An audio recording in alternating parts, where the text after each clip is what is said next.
है चैम्प्स, सबसे पहले happy Independence Day to all of you. Hope you all are good and staying at home. अपनी और अपने बड़ों की ध्यान रखिए। तो चलो फिर कुछ सीखते हैं। तो सबसे पहले क्या कि आपका पहला chapter crop production and management, ठीक है। तो मतलब क्या होता है इसका? क्रॉप प्रोडक्शन का मतलब है शस्य का या फिर फसल का उत्पादन करना, ठीक है। फसल का उत्पादन करना।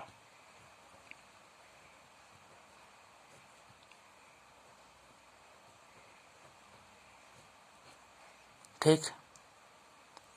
फिर मैनेजमेंट का क्या मतलब होता है? मैनेजमेंट मतलब उसका प्रबंध करना। मैनेजमेंट मतलब क्या होता है? उसका प्रबंध करना, ठीक है। तो पह, तो पहली बात तो ये कि हमें क्रॉप या फिर क्रॉप से क्या मिलता है? ऑब्वियसली बात है, फूड ही मिलता है। तो हमें फूड चाहिए क्यों?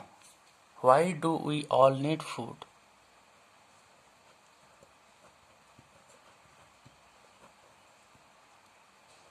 Why do we all need food? क्यों क्यों चाहिए? फूड से क्या मिलता है हमें? पहली बात तो ये है कि फूड से हमें एनर्जी मिलता है, ठीक है। It gives us energy.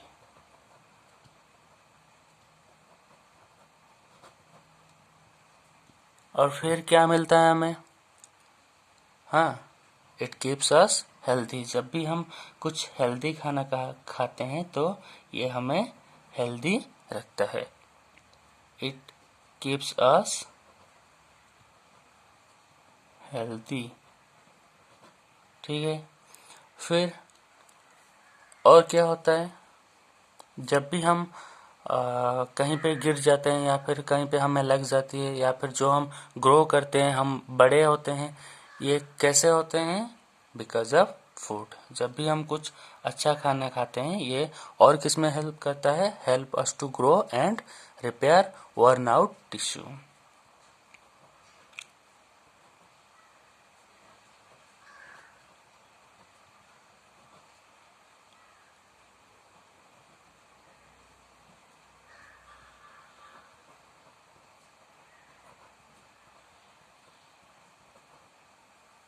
Tissue, ठीक है।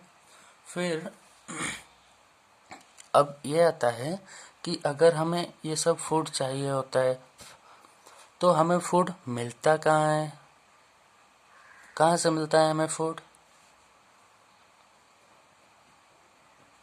How do we get food?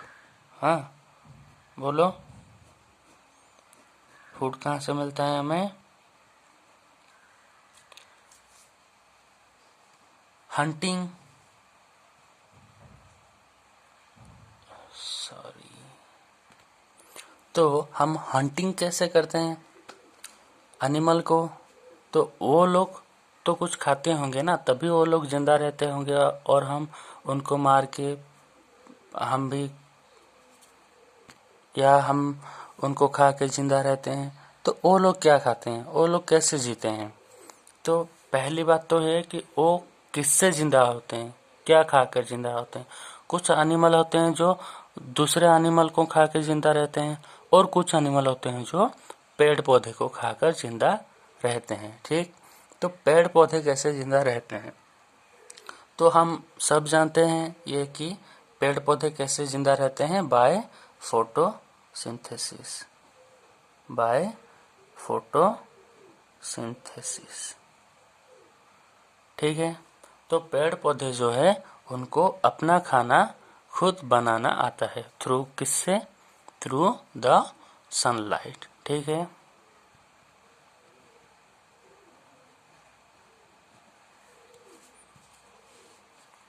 फिर सेकंड जो है हम लोग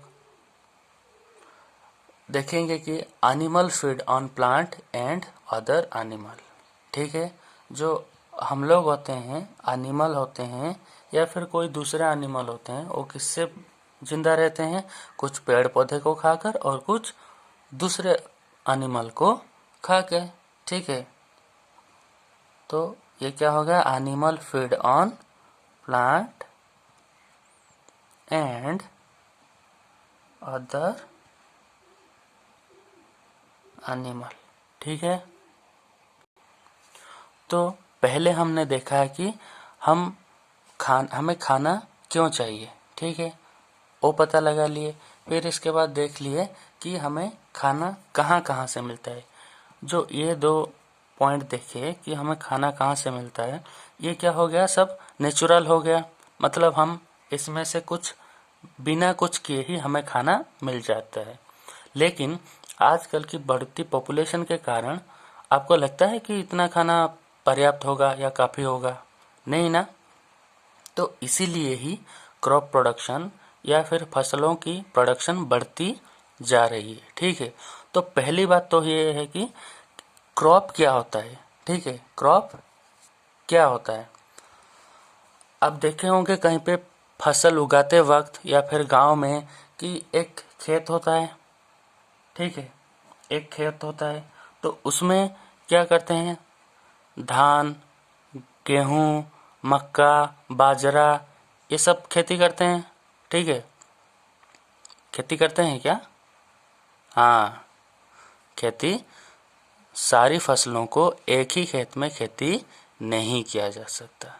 ठीक है, तो आप देखे होंगे कि जब भी धान की खेती किया जाता है तो एक बड़े से खेत में सिर्फ और सिर्फ धान के बीज ही उसमें बोया जाता है।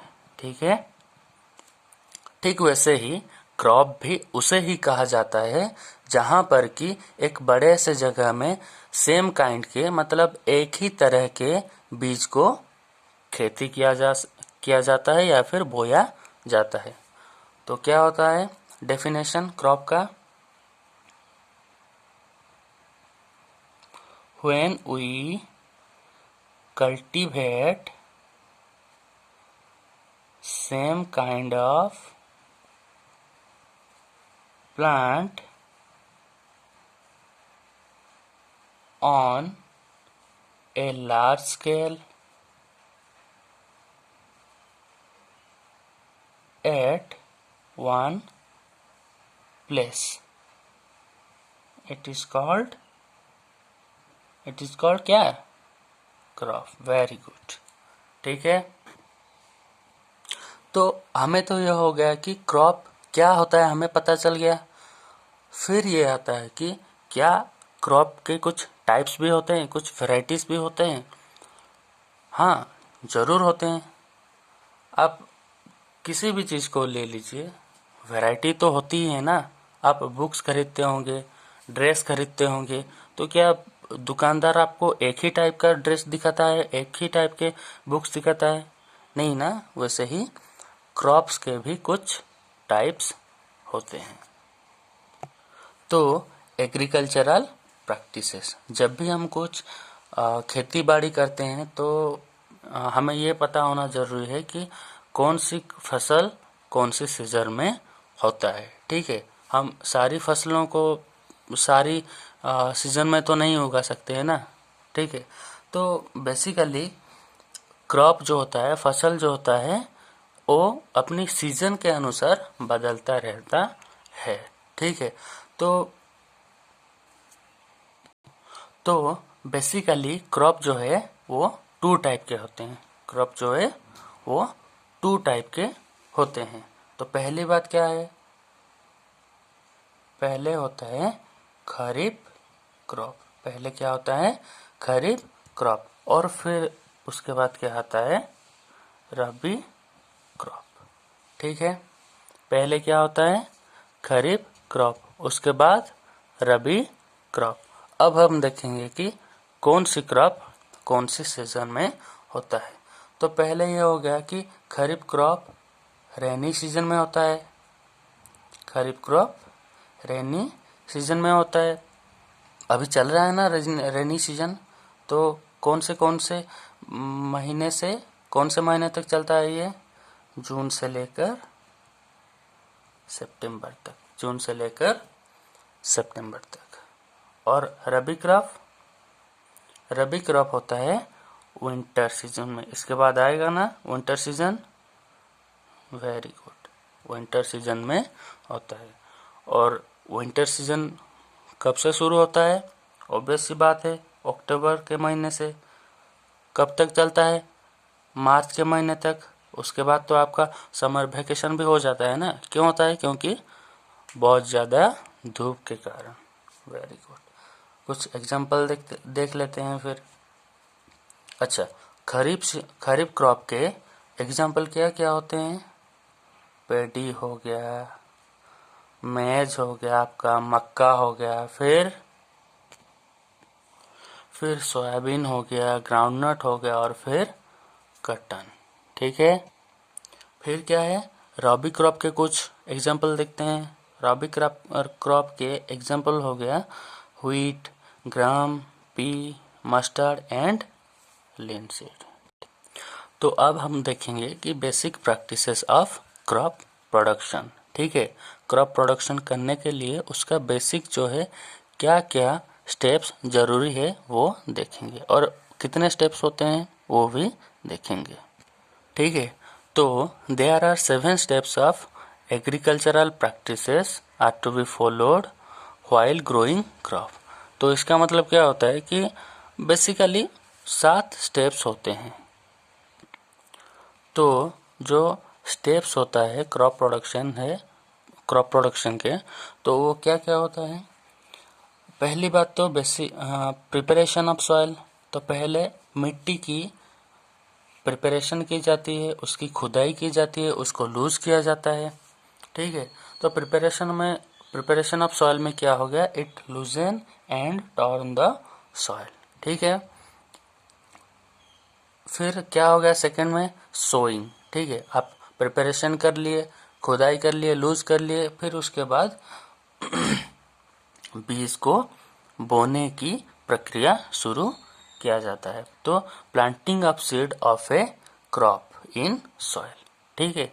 तो कोई क्रॉप की सीड्स जो होती है तो उसको फिर उसके बाद वहाँ पे लगाया जाता है। इसके बारे में डिटेल में हम मतलब नेक्स्ट पार्ट में बात करेंगे। ठीक है। तो फिर थर्ड में क्या हो गया? आडिंग मैन्योर एंड फर्टिलाइजर। आप बीज वहाँ पे बो लिए तो उसको कुछ स्ट्रेंथ चाहिए होगा ना बढ़ने के लिए, ग्रो करने के लिए। तो इसीलिए कुछ लोग होते हैं जो मैक्सिमम गांव में क्या करते हैं, मैन्योर की यूज करते हैं। मैन्योर जो होता है वो हम सभी जानते हैं बहुत यूजफुल होता है, कोई इसका साइड इफेक्ट नहीं होता है। और जो फर्टिलाइज़र होता है इसका थोड़ा बहुत साइड इफेक्ट होता है, और ये मिट्टी को भी लेस इनफर्टाइल कर देता है। ठीक है। तो एडिंग मैन्योर एंड फर्टिलाइजर में क्या हो गया? Adding essential nutrient to soil for growth and development of plant. ठीक है। तो मैन्योर और फर्टिलाइज़र ऐड ही क्यों किया जाता है? क्योंकि इसमें वो जो एसेंशियल न्यूट्रिएंट्स होता है वो सब सॉइल में और प्लांट में मिलके उनको ग्रोथ करने में, डेवलप करने में हेल्प करते हैं। ठीक है। तो फिर हो गया इरिगेशन। ठीक है। इरिगेशन में क्या किया जाता है? आप देखे होंगे फसल उगाने के बाद, मतलब उसमें बीज बोने के बाद उसमें पानी दिया जाता है। क्यों? क्योंकि बिना पानी के तो कुछ पौधा उगता नहीं है ना। इसीलिए फसल में मैन्योर और फर्टिलाइजर ऐड करने के बाद उसमें पानी का सप्लाई किया जाता है। तो इरिगेशन में क्या हो गया? Supply water to plants at regular interval. मतलब रेगुलरली देना है पर इंटरवल दे देकर, मतलब सुबह शाम सुबह शाम सुबह शाम ऐसे करके देना होता है। फिर इसके बाद क्या हो गया? Protection from weeds. जो अनवांटेड प्लांट होते हैं ना, घास फूस होते हैं खेतों में, जब हम मैन्योर डाल देते हैं या फिर फर्टिलाइजर डाल देते हैं तो उसमें से जो एसेंशियल न्यूट्रिएंट्स जो होता है वो सब घास फूस बढ़ने में भी बहुत हेल्प करता है। तो वो सब हो जाते हैं, तो वो लोग क्या करते हैं कि वो लोग जो एसेंशियल न्यूट्रिएंट्स होता है जो हमें हमारी क्रॉप के लिए चाहिए होता है, वो सब वही अनवांटेड प्लांट सब ले जाते हैं। तो इसीलिए उन्हीं से प्रोटेक्शन करने के लिए उनका रिमूवल करना जरूरी होता है। तो removal of unwanted plants from the cultivated field to allow crops proper access to light, space and nutrients, ताकि उन्हें प्रॉपर न्यूट्रिएंट्स मिले, उन्हें प्रॉपर लाइट्स मिले। सनलाइट होता है ना, प्लांट्स अपनी खाना खुद बनाते हैं ना थ्रू फोटोसिंथेसिस, तो इसीलिए उनको लाइट भी चाहिए, न्यूट्रिएंट भी चाहिए और उतना स्पेस भी चाहिए। ठीक है, फिर हो गया हार्वेस्टिंग। हार्वेस्टिंग में क्या होता है कि इसके बाद कुछ महीने लग जाते हैं, कुछ हफ्ते लग जाते हैं किसी किसी फसल में, या फिर ज़्यादातर कुछ महीने लगते हैं। तो कुछ महीने के बाद वो क्रॉप बड़ा होके ग्रो कर जाता है और उसमें से प्रोडक्ट आता है। ठीक है, नए नए फसल उसमें उगते हैं। तो जब वो उसे कहते हैं मैच्योर हो जाना, तो वही मैच्योर क्रॉप्स को फिर हार्वेस्टिंग में कट किया जाता है। ठीक है, तो cutting mature crop from field. फिर उसके बाद क्या होता है, घर में लाया जाता है और उसके बाद उनको स्टोरेज किया जाता है। स्टोरेज क्यों ज़रूरी है, क्योंकि